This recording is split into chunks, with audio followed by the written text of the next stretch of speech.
आज से 10 साल पहले मुंबई के पास विश्व का सबसे कामयाब कप्तान था। Of captaincy. Champions of the 2003 World Cup. Australia have won the World Cup of 2007. 16 Test match wins in a row. Go here. And settle get away. Ricky Ponting's not impressed. Down foul. परंतु मुंबई अभी भी एक trophy के लिए तरस रही थी। विश्व के सबसे बेहतरीन खिलाड़ियों से सुसज्जित मुंबई के खाते में अभी भी आईपीएल का एक भी ताज नहीं था। परंतु मुंबई के पास एक ऐसा कप्तान जरूर था जिसने अपने वतन को अंतर्राष्ट्रीय प्रारूप में लगातार 2 बार विश्व विजेता बनाया था।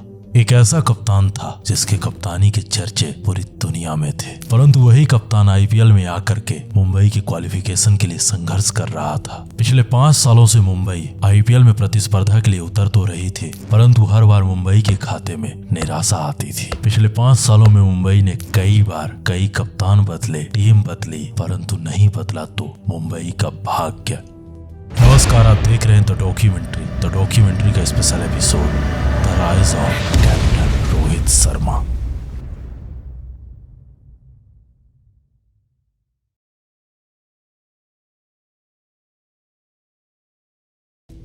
वर्ष 2013 लीग फेज में शुरुआती 3 मैच पराजित होने के बाद मुंबई की टीम से कप्तान रिकी पॉन्टिंग ने खुद को ड्रॉप करने का फैसला किया। ऐसे में ओवरनाइट कैप्टनसी के लिए मुंबई के सामने कई दिग्गजों के नाम थे, जिनमें से सचिन, मलिंगा, कायरन पोलार्ड, हरभजन जैसे कई नाम शामिल थे। परंतु सचिन के मना करने के पश्चात और पॉन्टिंग के सजेशन को देखते हुए मुंबई के उप कप्तान को मुंबई की कमान थमा दी जाती है। दिग्गजों के रहते रोहित को कप्तानी क्रिकेट पंडितों के समझ से परे थी। ऐसे में इन क्रिकेट पंडितों के सामने एक सवाल था, क्या ये लड़का मुंबई की कप्तानी संभाल पाएगा? क्या रोहित कप्तानी के लायक है? परंतु इन सारे सवालों से ऊपर उठकर मुंबई की बागडोर अब रोहित के कर कमलों में थी और यहीं से प्रारंभ होती है the journey of captain Rohit Sharma.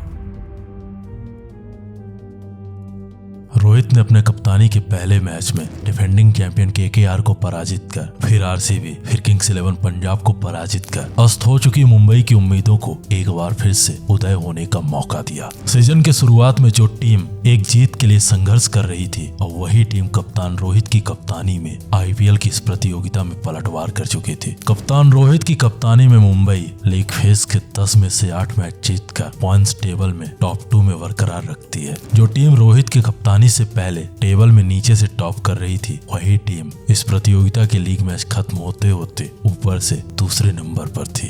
परंतु ये कहानी यहाँ खत्म नहीं होती, यहीं से प्रारंभ होती है एक नई जंग। 21 मई 2013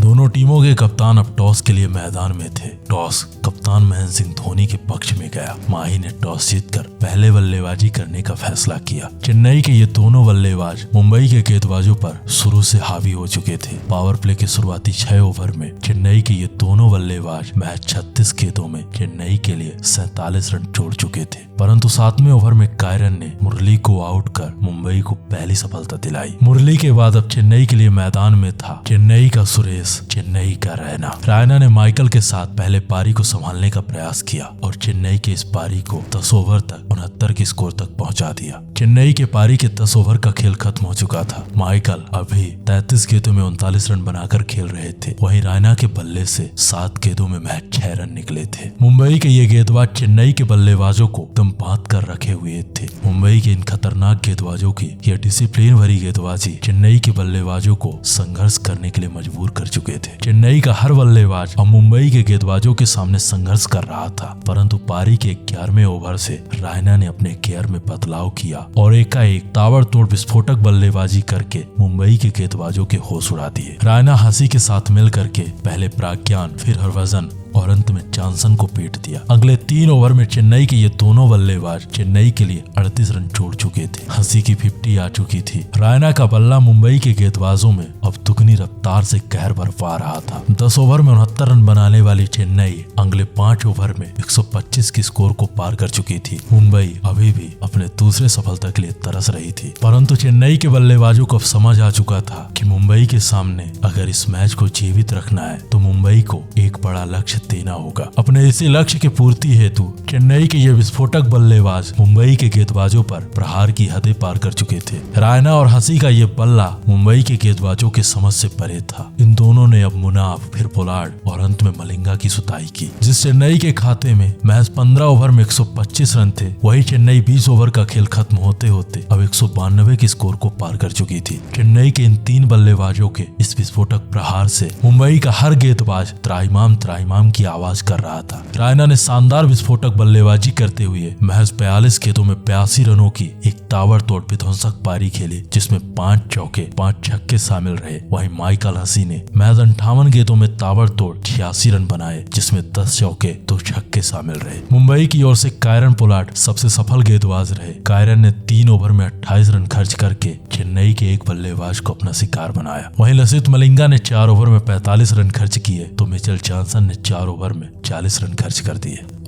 अब मुंबई के बल्लेबाजों के सामने 120 गेंदों में 192 रनों की एक चुनौती थी। इस चुनौती को पार करने के लिए मुंबई को शुरुआत से विस्फोटक बल्लेबाजी करने की आवश्यकता थी। ऐसे में मुंबई को उम्मीद थी अपने ओपनर ड्वेन स्मिथ और आदित्य तारे से। इस लक्ष्य का पीछा करने उतरी मुंबई को पहला झटका तब लग जाता है जब एल्वी मॉर्कल ने आदित्य के तारों को गर्दिश में डाल दिया। परंतु पावर प्ले के 5वें ओवर में ड्वेन स्मिथ ने एक बार फिर से चेन्नई पर पलटवार किया और मोहित शर्मा को बैक टू बैक 2 बड़े शॉट खेल करके पावर प्ले के आखिरी ओवर में एल्वी मॉर्कल को 3 चौके लगाकर पावर प्ले का अंत किया। मुंबई पावर प्ले में 1 विकेट खोने के बाद 56 के स्कोर को पार कर चुकी थी। मुंबई को वैसी ओपनिंग मिल चुकी थी जिस ओपनिंग की आवश्यकता मुंबई को थी। ड्वेन का बल्ला मुंबई के लिए विस्फोटक अंदाज में रन उगल रहा था। वहीं दूसरे छोर से मुंबई का कोई दूसरा बल्लेबाज एक बड़ी पारी खेलने के लिए तैयार नहीं था। ड्वेन का बल्ला 7वां ओवर फेंकने आए क्रिस मॉरिस को बैक टू बैक 2 छक्के जड़ दिया। मुंबई के लिए विस्फोटक बल्लेबाजी कर रहा ड्वेन का यह बल्ला चेन्नई के हर गेंदबाज का संहार कर रहा था। परंतु ऐसे में माही की एक चाल और माही के इस चाल में ड्वेन पर कमाल कर गई। चेन्नई की ओर से 9वें ओवर में जडेजा ने पलटवार किया और विध्वंसक बल्लेबाजी कर रहे ड्वेन को अपना शिकार बनाकर चेन्नई के लिए एक राहत की सांस दी। अब 10 ओवर का खेल खत्म हो चुका था। मुंबई 2 विकेट खो करके 92 के स्कोर को पार कर चुकी थी। आस्किंग रन रेट और करंट रन रेट लगभग बराबर था। अब अगले 60 गेंदों का खेल बाकी था और यहाँ से फाइनल का सफर तय करने के लिए मुंबई के पास अगली 60 गेंदों में 101 रनों की जरूरत थी। 10 ओवर तक का खेल पूरी तरह मुंबई के पक्ष में गया, परंतु 11वें ओवर से चेन्नई के गेंदबाजों ने पलटवार करना प्रारंभ कर दिया। चेन्नई के गेंदबाजों ने सबसे पहले